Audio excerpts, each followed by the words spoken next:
প্রকৃতভাবে চিন্তা করতে হলে ন্যায়সঙ্গতভাবে এবং খোলা হৃদয়ে রাসূল মুহাম্মদ সাল্লাল্লাহু আলাইহি ওয়াসাল্লাম এর জীবন নিয়ে আমাদের বিস্ময়ে স্থবির হয়ে যেতে হয় এমন এক মহানাত্বের সামনে যা মানবিক সীমাকে ছাড়িয়ে যায়। তিনি সাল্লাল্লাহু আলাইহি ওয়াসাল্লাম এমন সব বিরল ও অসাধারণ গুণের মূর্ত প্রতীক ছিলেন যা এক ব্যক্তির মধ্যে কল্পনাও করা কঠিন। রাজনৈতিক ক্ষমতা, সম্পদ বা প্রাতিষ্ঠানিক শিক্ষা ছাড়াই তিনি বিশ্বকে রূপান্তরিত করেছিলেন। তিনি কোনো যুদ্ধ পরিকল্পনা না করেও ইতিহাসের ধারা পাল্টে দিয়েছিলেন। একটি আইনের শূন্য সমাজে জন্ম নিয়ে তিনি প্রতিষ্ঠা করেছিলেন এমন এক চিরন্তন আইনি কাঠামো যা আজ কোটি কোটি মানুষ অনুসরণ করে। গোত্রগত সংঘাতের মাঝে জন্ম নিয়ে তিনি মানুষকে ঐক্যবদ্ধ করেছিলেন একটি উদ্দেশ্যমূলক জাতিতে।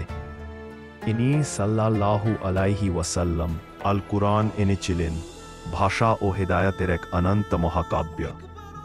যুগ যুগ ধরে পণ্ডিত, চিন্তক ও সত্য অনুসন্ধানকারীরা তার জ্ঞানের ঝর্ণা থেকে পান করে চলেছেন। যদিও তিনি কখনো কোনো শ্রেণীকক্ষে বসেননি, তার সাহাবীরা বলতেন তিনি সর্বাধিক হাসতেন।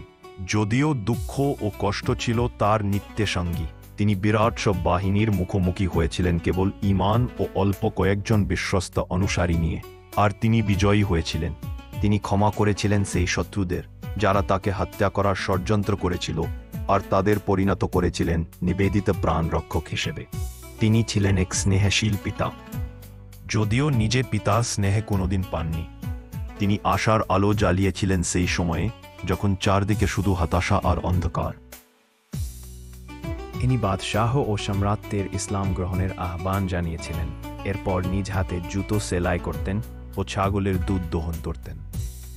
মিরাজের রাতে তিনি আসমানে আরোহণ করেছিলেন, তারপর ফিরে এসে গরিবদের পাশে মাটিতে বসে যেতেন। তিনি যুদ্ধে ছিলেন সিংহের মতো, আর পরিবারে ছিলেন কোমল হৃদয়ের মানুষ। তার হাতে ছিল ধন সম্পদের সুযোগ, তবুও তিনি দুনিয়া ছেড়ে গেছেন ঘরে কিছু না রেখে, শুধু ভালোবাসা, ঈমান ও ঐতিহ্য রেখে। তিনি সাল্লাল্লাহু আলাইহি ওয়াসাল্লাম শুধু ধৈর্য, নম্রতা, সত্যবাদিতা ও উদারতার শিক্ষা দেননি, তিনি সেগুলো প্রতিদিন নিজের জীবনে বাস্তবায়ন করেছেন। রাসূল মুহাম্মদ সাল্লাল্লাহু আলাইহি ওয়াসাল্লামকে শুধু একজন মানুষ বলা মানে সূর্যকে শুধুমাত্র একটি স্ফুলিঙ্গে বলা, কিংবা হীরাকে শুধুমাত্র একটি পাথর বলা। তিনি ছিলেন সৃষ্টির সেরা, আল্লাহর সর্বশেষ রাসূল এবং সমগ্র মানবজাতির প্রতি আল্লাহর চূড়ান্ত বার্তার বাহক।